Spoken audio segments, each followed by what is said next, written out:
Alright, welcome back. Today is... What day is it? Shit. It's about 3:15 on Thursday, and we're gonna forge some knives. Today I went kayaking with my dad. I just got back. So now I'm gonna get back, start forging. I just cleaned up the shop because it was kind of a mess. So now I'm gonna put on some slightly less flammable clothes, fire up the forge, and start working.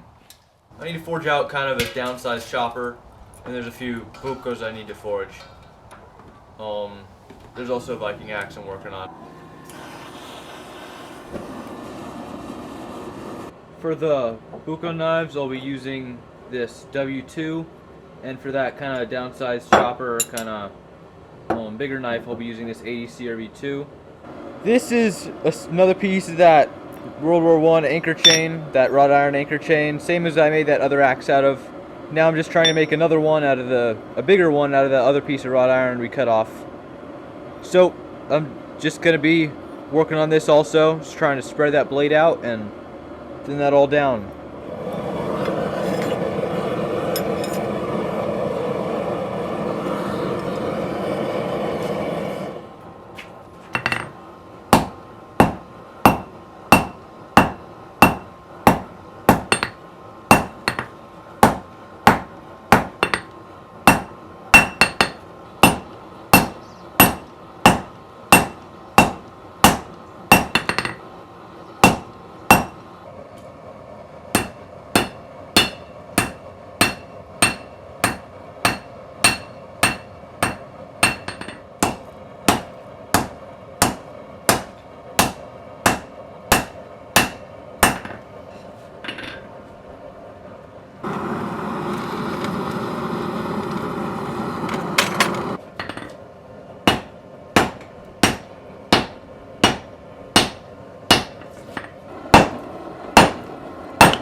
Well, I was forging this blade out, but I ended up getting it too hot and too thin at the edge, and it just kind of cooked the edge, and I also got it too thin in the fuller.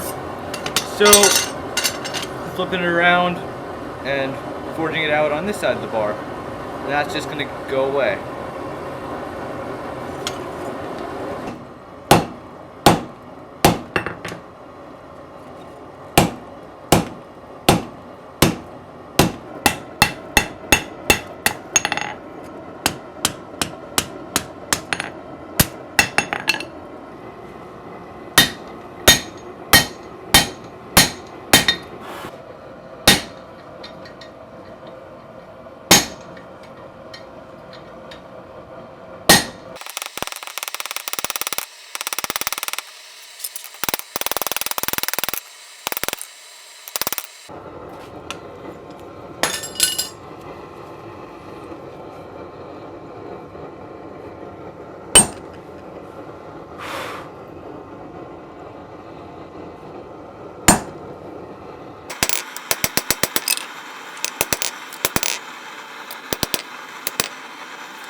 Okay, it's the next morning. I'm gonna normalize these knives. I've got the even heat warming up right now. I'm gonna do 3 cycles. First one's gonna be 1650 degrees, the second one's gonna be 1500, and the third's gonna be 1350. And the purpose of that is to refine and reduce the grain size in the steel. When you forge a knife, the grain structure of the steel gets kind of messed up and the grain can grow. So the first step I do after forging is I take one hot normalizing cycle at maybe 1800 degrees or something, just to reset the grain structure, to normalize and to get all the grain a uniform size. And then I do, the 3 other cycles in the oven, more controlled, to reduce that grain size to make a stronger, tougher blade.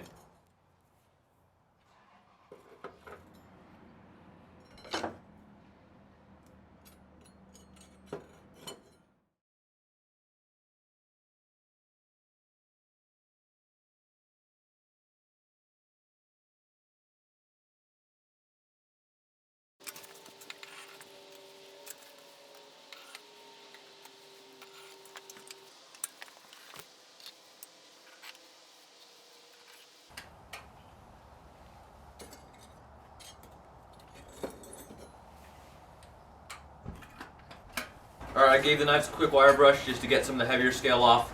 Now I've got a really worn out 36 grit belt and we're just going to start profiling. I'm not going to go crazy. I don't think I'll do bevels yet. I might start the bevels just to get rid of any of the lumps and bumps that are on there. But mostly I'm just going to be doing the profiles, getting them trued up, and then we can go straight from the 36 grit back into the oven to harden the knives. And then, once they are hard, we will temper them.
The last thing I need to do before heat treat, or before hardening anyways, is drill out some holes. So I marked out where I want them to be, and I'm going to go in and center punch them so that the drill bit has a nice place to start.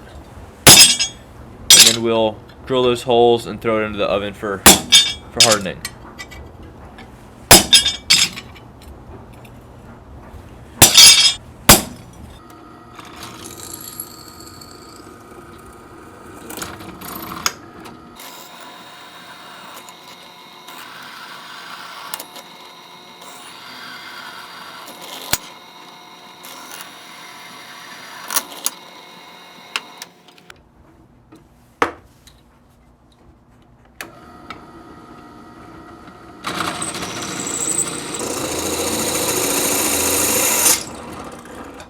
Alright, now I'm going to heat the oven up for the hardening. I'm going to bring it up to 1475 degrees, soak for about 10 minutes, and then quench in AAA quenching oil.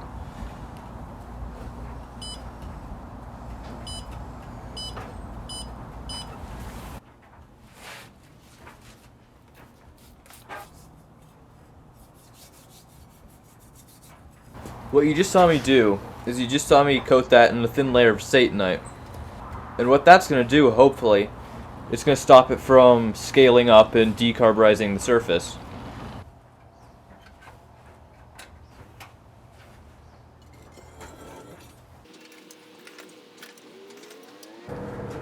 Now I'm going to heat the oil with the map gas torch. And I'm just going to let that sit there, heating it up until the blades are ready to go, or until it's hot enough.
That's all for today. I got these knives ground up to a Scotch-Brite belt finish, which is going to be great for these. I'm not hand sanding or anything.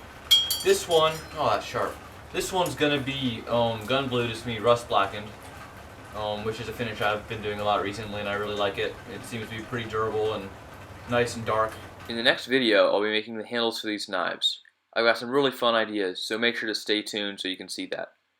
Please like and subscribe, and go follow me on Instagram. Thank you for watching this video, and have a great day.